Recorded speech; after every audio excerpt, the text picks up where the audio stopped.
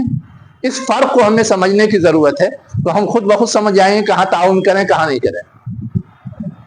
یہ کاوڑیا یاترا جو نکلتی ہے تو دیکھا جائے کسی تکلیف میں نہیں رہتے ہیں اور مسلمانوں کے اوپر بھی کوئی دباؤ نہیں رہتا ہے کہ آپ ان کی زیارت کریں. لیکن مسلمان اور کچھ تنظیمیں تو اپنا کاؤنٹر لگا کے بیٹھ جاتی ہے، خون تقسیم کرتی ہے، پانی پلاتی ہے، سموسے بانٹتی ہے. تو وہ تو دکھاوے کے لیے، ان کو دکھانے کے لیے کہ ہم کو اچھا مانیں، ہم کو اچھا سمجھیں.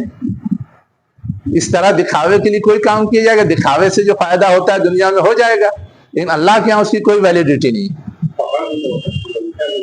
پکڑ ہو سکتی ہے ہاں، اس میں وہ تعاون کرے، وہ ہو سکتا ہے. اگر کاوڑیا جا رہے ہیں اس میں کسی کا ایکسیڈنٹ ہو جائے تو ہم اٹھا کے لے جائیں گے اسپتال، بلکہ آپ کو لے بھی نہیں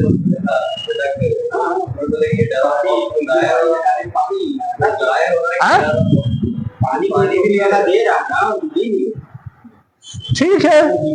تو وہ تو آج بہت شان دکھاتے ہیں کہ نہیں لیتے، لیکن جب اس سے بدتر صورتحال میں مبتلا ہوں گے تب سمجھ میں آئے گا. میں وہی کہہ رہا ہوں، جب بدتر صورتحال میں مبتلا ہوں گے تو سمجھ میں آئے گا. اور وہ اس وقت سب کچھ لے لیتے ہیں، اور کیا چھوٹے کیا بڑے سب لے لیتے ہیں. ہم لوگوں کو یہاں سمجھ میں نہیں آتا. میں تاریخ کا صرف ایک واقعہ سناتا ہوں، ہم سے ریلیٹڈ نہیں ہے، ان کے آپس کے ریلیشن میں. اس وقت ہم اور آپ یہ سمجھتے ہیں کہ کانگریس اور بی جے پی کیا ہے، دو متضاد بالکل ایک دوسرے کی دشمن تنظیمیں ہیں. ہم اور آپ یہ سمجھتے ہیں نا. اٹل بہاری واجپئی کو گھٹنے میں تکلیف تھی، اور بی جے پی کا لیڈر اسٹوڈنٹس کے زمانے سے، یعنی طالب علمی کے زمانے سے اے بی پی کا لیڈر رہا ہے، ہمیشہ آر ایس ایس اور بی جے پی کا لیڈر رہا. ٹھیک ہے، اس کے گھٹنے میں تکلیف تھی. یہاں سارا علاج کرا لیا سارے ڈاکٹروں کا، یہاں علاج نہیں ہوگا، آپ کو جانا پڑے گا امریکہ.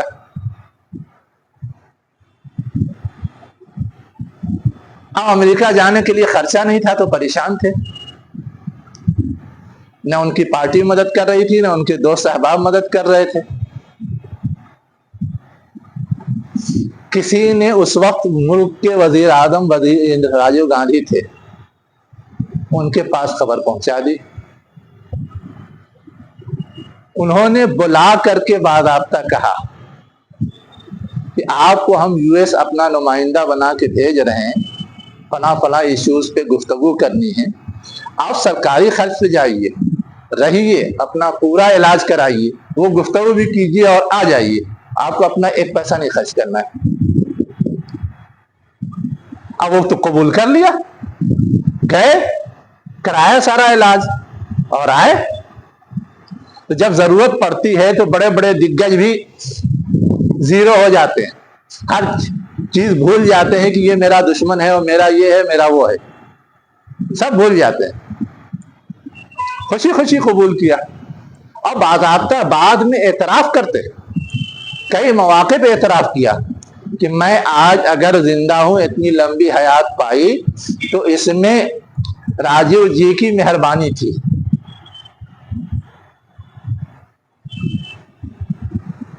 یہ ایک واقعہ نہیں ہے، یہ تو یاد آ گیا تو میں نے کہا کہ سمجھنے کے لیے سنا دوں. ورنہ ایسی بہت ساری چیزیں. چلیے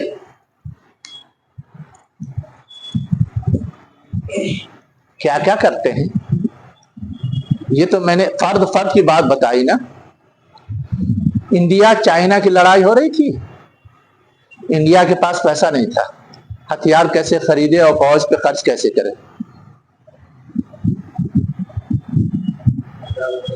جس کو لوٹ کر کے جس کی حکومت ختم کی تھی, نظام حیدرآباد, اس کے سامنے ہاتھ پھیلایا کہ بابا ملک کے تحفظ کا مسئلہ ہے, تم کچھ مدد کرو. اور کتنے ٹن سونا اس نے دیا, تب جا کر کے ملک کی فوجی ضرورت اور جنگی ضرورت پوری ہوئی. تو کہاں تو اس کو مار کے بھگا دیا, اس کی حکومت چھین لی, سب کچھ کر لیا, لیکن جب غرض پڑی تو پھر بھیک مانگنے اسی کے پاس گئے. حالانکہ وہ اس وقت کوئی بادشاہت نہیں تھی, لیکن اس نے پیسہ اتنا ادھر ادھر جمع کر رکھا تھا کہ سب جانتے تھے کہ یہی اس وقت مدد کر سکتا ہے, اور کوئی کرے گا نہیں دنیا میں. تو شان جب دکھانا رہتا ہے دکھا لیتے ہیں لوگ, جب ضرورت ہوتی ہے تو سب شان دھل جاتی ہے. صرف مجھے یہ بتانا تھا, سب شان دھل جاتی ہے. چلیے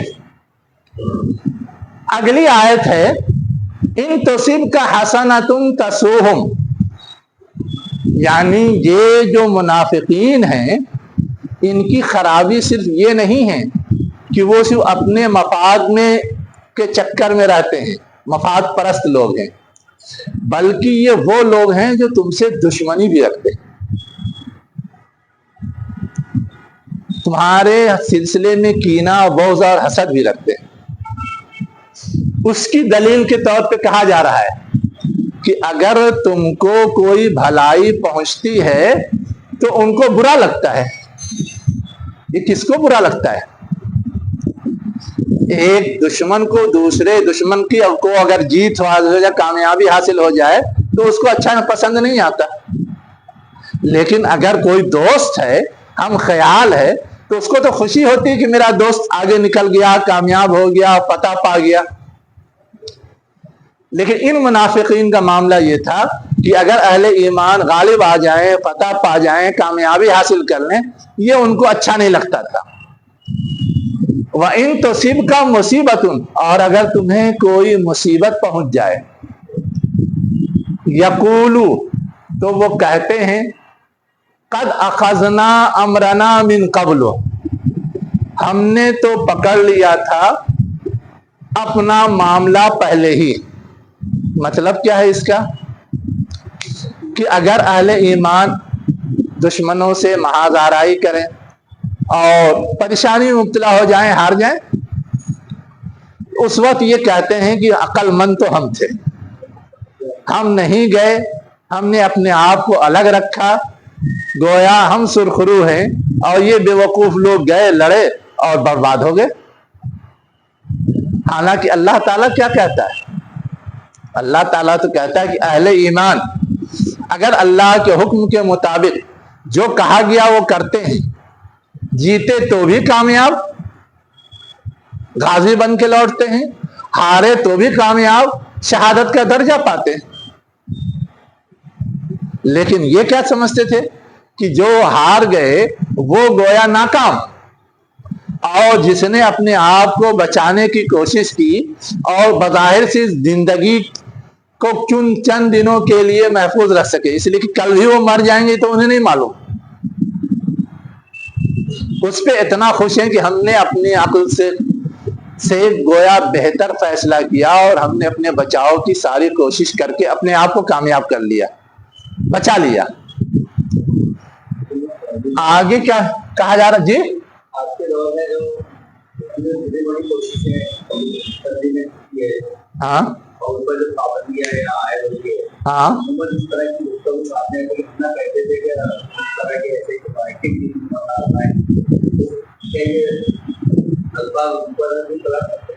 بالکل ہے.